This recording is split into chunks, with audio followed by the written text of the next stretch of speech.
Hey guys, welcome back to more HOA stories. In this video, an HOA filed a lawsuit against me because my kid had the audacity to ride around on his bicycle, which is supposedly mega illegal. Here is what happened. The title story is titled HOA Sued Me Because of My Kid's Bicycle. One thing I love about my neighborhood, and the main reason that my husband and I picked it, was due to its safety. Low crime rates, not too much car traffic, etc. My kids are 9 and 11 years old and love to ride around on nice days. As soon as we learned that they both had an affinity for getting on their bikes, we spent a ton of time going over rules and safety for them to learn. About keeping themselves safe, but also being aware of others around them. The reasoning behind it all being they wouldn't run into anybody or create problems. Also, we had a rule that they had to stay together if they were going out on their own. For the first month or so, one of us would secretly follow them to see if they were following our rules, and they were doing a great job. As long as they stayed in the area, we talked about it, it seemed fine for them to go off on their own. One day, I got the mail and had a letter from the local HOA, which we are not members of. I figured it was an offer or something and almost threw it out, but decided to open it because of the word urgent on the front. The letter went into detail talking about how my sons were little demons on their bikes and were not allowed to ride them in the neighborhood. That the sidewalk was for walking, the streets were for cars, and that was it. Following up with some bylaws that did not matter to me because we were not members. I wanted to just scoff and ignore it, but the fact that they were talking legal action and bringing my sons into this, I wanted to get a lawyer to make sure things were handled properly. I had a friend who worked in law, and I gave him the letter just to get an idea of what he thought. He agreed that since I was not in the HOA, I should have never received this warning. Before I went crazy and hired a lawyer in that field, I wanted to go and speak to the HOA president. I wanted to believe that maybe he was confused about us not being members. I got a meeting with him and just calmly explained that I think he made a mistake and my family was not part of the HOA, so my kids didn't need to follow the rules that were laid out by them. The president then basically told me that it didn't matter if I was a member or not, and I had to follow the rules and keep my kids under control. He said that if he saw them riding bikes in his neighborhood again, he would call the cops to file a report and then sue us. I could tell by his tone and words that there was no reasoning with this guy, but I wasn't gonna stop my kids from riding their bikes and enjoying themselves. What I did do, since I was worried as a parent, was watch my kids from a distance again. I felt them having freedom was important, and me breathing down their necks while they had fun was not good for anybody. But I was worried that they would try something and wanted to be ready to jump in if that happened. The HOA did file a lawsuit against us, and we had to get a lawyer in order to fight them right back. They had zero legal standing since we were not in the HOA, so I had no idea what they were planning or trying to play at. The entire lawsuit against us was frivolous to the point that I'm shocked that they even found a lawyer willing to represent them. They were suing us to pay fines for breaking the HOA rules, but also claiming that my boys were a danger to their community. Apparently, he had some video evidence that proved it. But before he even had a chance to argue that the judge was ready to shut down his claims for getting us to pay money or face other consequences for not following the HOA, saying it was clear we were not members. He did allow the video to get played, and I'm kind of glad he did because I want to share the dangers my boys posed in this video. They were in our driveway before they even left to ride bikes, while my oldest one showed the younger one that he learned how to pop a wheelie. Something I knew about and they knew not to do while riding around because it was not very safe. That was the entire video. It did not even show them on the bikes off of my private property, and the judge was not happy about this, and of course dismissed the case as being a total waste of time and the HOA having zero claim to get money out of me or to force me to stop my boys from riding their bikes. I was angry after the trial mainly because it meant they were stalking my home in order to get that video of my boys. I filed a lawsuit against them for harassment, abuse of process, and violation of my family's rights, including the right to privacy, because stalking outside my house to take a video of my underage kids, no matter what the context is super creepy. While things were getting dug up for the counter lawsuit, there was something interesting that came up for us to use against him. Months back, I had reported a car for speeding down the road dangerously on many occasions. I'm talking like 20 miles per hour over and not even staying on the right side of the road. Well, it turns out that it was the president who I reported, and he got saddled with fines and even lost his license for a while. That was our ace in our hole, because during the lawsuit while under oath, he was getting asked if he had any type of vendetta vendetta against me or my family. He denied it until that report was brought up and he knew that he was totally screwed. Basically, in that one moment the entire thing was won in our favor. We were going to get money from the HOA as compensation for the financial and emotional stress and burden the whole situation caused for us. The HOA president had to personally issue us a formal apology as well and step down from his position as the president of the HOA. If he didn't, he would have been forced out, which just looks way worse on paper. But he was not the only person in the HOA going down because of this. All the other board members were compliant in what he was doing. They knew that we were not members and they were filing false reports and abusing power. They were all asked to step down, meaning that the HOA was getting an entirely new set of people to run it. We still never joined the HOA, but we did find out that the new HOA passed some bylaws to keep power more in check and things that would stop a lawsuit from going as far as ours did if it is clear that the other party is not even a member of the HOA. No problem for us or for my kids to ride around on their bikes anymore and have a great time. I still think it's crazy that in order to get revenge on me for getting him in trouble for doing something illegal, he went so far to try and get back at me. Like, I don't know if this guy has ever heard of a prank before, but they are not meant to be this elaborate. Plus, if I didn't know it was his car I called the police on, how would I even know that the whole thing was meant for revenge? I cannot learn my lesson if I was clueless to the real cause on his side of it. A total idiot of a man that I'm glad is not in charge of anybody anymore, because personally, I would not put him in charge of a toaster.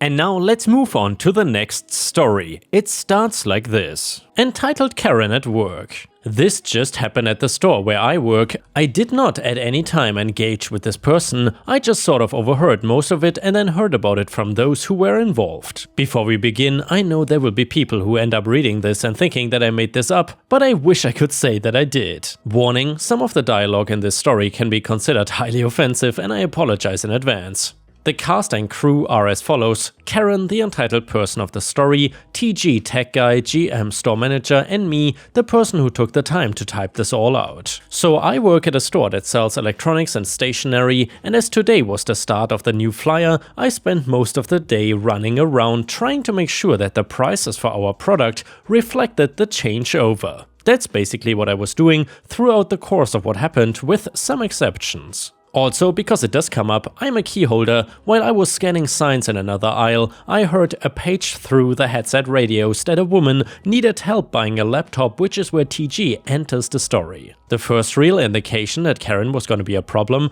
happened after she told him that she was looking for a laptop and was not sure which one would suit her needs when he tried to guide her to a specific laptop that he had in mind, and she refused. She said, "How about you start walking and I will follow you? You don't get to tell me where I'm supposed to go." Eventually, he took her to a section of the store where we had Chromebook laptops on display, and to be honest, I was not paying that much attention to what was being said after that until I heard her ask him a truly bizarre question. "Karen, okay, so this laptop is $250. Do you think I would be able to live off $250 for the rest of the month?" Keep in mind, this is the 11th of October, so we are only just getting to the middle of the month. TG, I don't know. Karen, why not? How could you not know? TG, because I don't know you well enough to make that kind of assumption. Karen, well, I can just tell by looking at you that you would not be able to live off $250 in a single month. So, do you think that I would? TG still refuses to answer, and after a bit more back and forth, the subject changes. I continue working, trying to mind my own business, but I still manage to catch something that kind of makes me stop.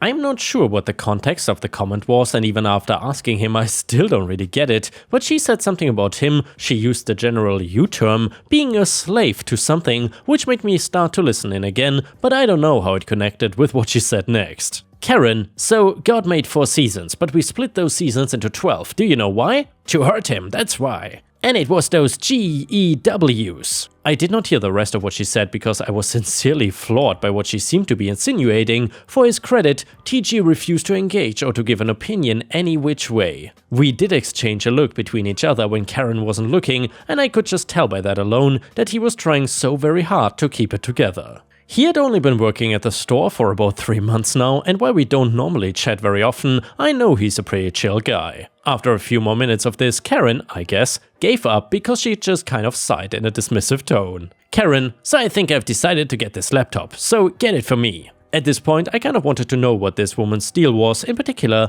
the part about her calling him a slave. So when he went to page for a manager, I piped up that I was available and took him to our lockup area to pick up the laptop she wanted to buy. Me, what the hell is wrong with this woman? Did she call you a slave? TG, no, but I don't think that I actually understand what she was talking about. She keeps jumping topics, but I think I'm going to take the laptop to one of the cash registers and get one of the cashiers to cash her out. So as he is leaving the lockup area, I, deciding to be helpful, called the cashier over the radio to let her know what was going on and that the laptop should be reaching her shortly. After a minute, she paged me back and said, I don't think that's happening. When I went back out onto the floor to investigate, I saw him with his back to me and the lady grilling into him with the laptop in between them. I guess she didn't appreciate him telling her to go meet the cashier at the register. Figuring that this guy needed saving, I tried to page for another worker to take over for him, specifically a manager, just so that he could escape. That is when GM came over the speaker. Apparently, Karen had been here before in the store, though it must have been either when I was off shift or on break, because this was the first time I'd ever even heard of her before. GM, don't bother, she's not all there. She won't talk to anyone wearing a mask. Full disclosure, ever since the 2020 pandemic, I've been masking up, double masking actually, because even though most people don't view it as that big an issue anymore, I refuse to take any chances, and there are a few people who work with me who agree. Unfortunately, the supervisor, who was also working in the electronics section, is of the same mindset, so neither he nor I could jump in to assist, at least not without making things worse. But I guess she didn't like the way that he was cashing her out, because the next time I saw her, about 5 minutes later, GM was cashing her out on another register. TG was safely behind cash, sorting through some of the signs that were printed. When I talked to him at this point, he was fairly convinced that the stuff she had been saying was an attempt to rile him up, or to at least give her an excuse to kick off about whatever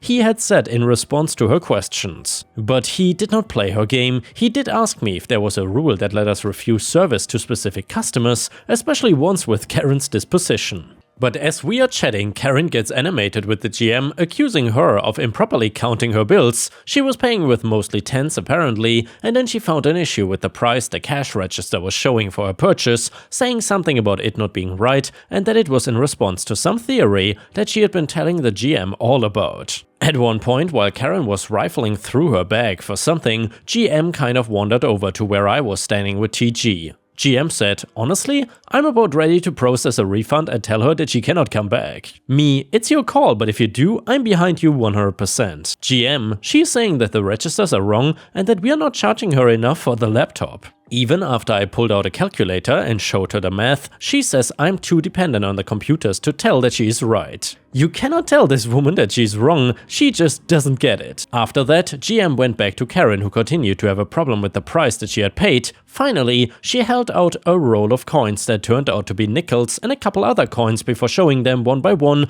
to the GM, who says that we won't accept them though. Karen then leaves in a huff, telling us to give the coins to the Bank of Canada instead. GM put them in a plastic baggie, then sent a general message out to all staff instructing everyone to only refund what the receipt says Karen is entitled to, not what she says she's entitled to. Apparently, Karen also has a habit of buying from us and then returning the item sometime later within the return window that she can take the baggie with the money with her. Then she went out for a much needed smoke break. I don't know if my GM is planning to ban Karen, I should hope so, if this is not the first time she has pulled this crap, but from the way she explained it to me later, she fully expects her to at least attempt to return the laptop. The next one is titled, Don't Park in My Driveway. Last Saturday, our neighbors had a yard sale. There was a decent amount of people that stopped by and they were fine parking in my neighbor's driveway. We live on a very busy street, so parking on the road is a nuisance as there is no shoulder and people tend to drive well over the 35 miles per hour speed limit that is posted. To be clear, it's very obvious that this is our driveway on our property. We don't share an easement with the neighbors, so this person purposely pulled into our driveway because the neighbors was full from other people at their yard sale. The way he was parked completely blocked both of our cars in, so if we needed to get out, we couldn't. About an hour into the sale, we noticed a car pull into our driveway. I asked my husband if he was expecting anyone and he said that he wasn't, so he went outside to see what they wanted. He saw the driver, a passenger and 2 children get out of the car and walk over to the neighbor's yard sale. My husband called out to the driver of the car and told him he cannot park there and to move his car. He told my husband that he had nowhere to park and the kids were with him and it was too dangerous to park on the street. My husband said he understood, but he needed to move the car out of our driveway. The man proceeded to argue with my husband until he finally told him to either move his car or he will call and have it towed. My husband came inside and asked me to call the non-emergency police line to see if someone could come out and ask the driver to move the car out of our driveway. An officer arrived within 10 minutes and my husband explained the situation to him.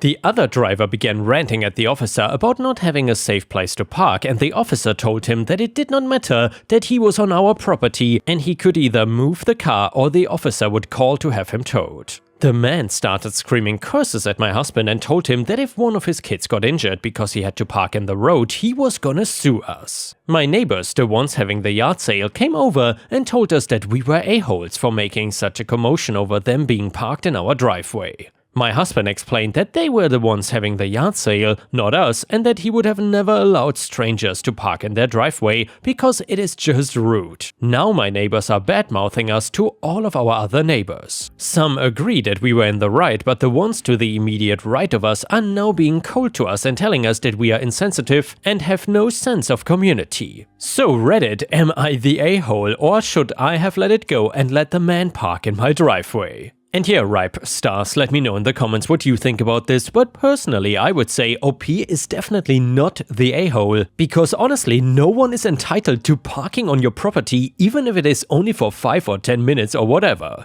Maybe I could understand it if the neighbors are like good friends of OP or something, but this does not really seem to be the case here. So therefore, OP is definitely not the a-hole. Either way, another commenter on Reddit said, "Oh man, I was totally gonna berate you because it's so obvious that you're not the a-hole, but I see some other commenters that think you should have let the man park in your driveway because we're not going anywhere, and it's only for 15 minutes. So honestly, no one is entitled to park in your driveway without your permission unless it is an emergency vehicle. I am mostly baffled here by how you got the police there in under 10 minutes. Not the a-hole. Comment number 2, not the a-hole at all. If you had an emergency and had to move or even call an ambulance, things could have gotten really bad just because someone felt like they were entitled to park in your driveway. I don't understand why people think it's okay to use private property as a parking space. You did the right thing in my opinion, and your neighbors who thought it would be okay can offer up their own driveway for parking next time someone has a yard or garage sale. Update to the story, ETA, people keep asking why we called the police. We called them because the driver was becoming increasingly hostile and swearing. He threatened to sue us. We would most likely have let him stay if he had just asked us first.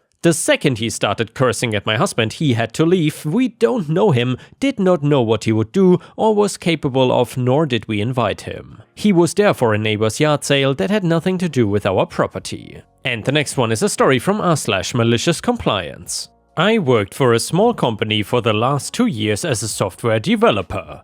And with small, I mean that I was the only employee, so for many projects my boss had, I wrote the main part of the code base. In March I made a mistake in one of the updates, and from then on, my boss made it a habit to yell at me at least once every day and tell me how stupid I am. Additionally, he started to call me outside of my working hours to demand fixes for problems that at the most part were his own mistakes. To be fair, my code quality started to go downhill after I had several mental breakdowns thanks to the behavior. At the start of May, he said to me that he doesn't want to fire me, but would recommend that I find another job in the next month. So I applied to several companies and was waiting for the responses when he decided to terminate me nonetheless 2 weeks later. He wrote a termination letter and sent it to my home address, but did not say a word to me. So I was quite shocked when I received the letter, which stated that I was fired starting July the 1st and that I should take my remaining 20 vacation days, which is the rest of my annual leave, in June. But in Germany, where I work, the employer is only obliged to give you the rest of your annual leave if you worked more than 6 months in the company for this year. Additionally, an important project which I'd been working on since February was due in mid-June and not even close to finished because my boss had prioritized tickets from other projects. So then I wrote my boss that I would like to take the vacation days immediately, as written in the termination, but if he needed help for finishing the current project, I would be willing to have the remaining vacation days be paid out to me. As soon as I sent the message, I saw in the chat program that he was typing. He answered that the number of vacation days in the letter of termination was a minor spelling mistake and that I only had 6 days left. After a quick chat with an attorney, friend of my parents, who started laughing when I told him of my boss's reaction, I wrote my boss a formal mail, in which I informed him that I would definitely take the vacation days as stated in the letter, and because the termination also stated that the remaining vacation time will not be paid out, I will withdraw the regarding offer.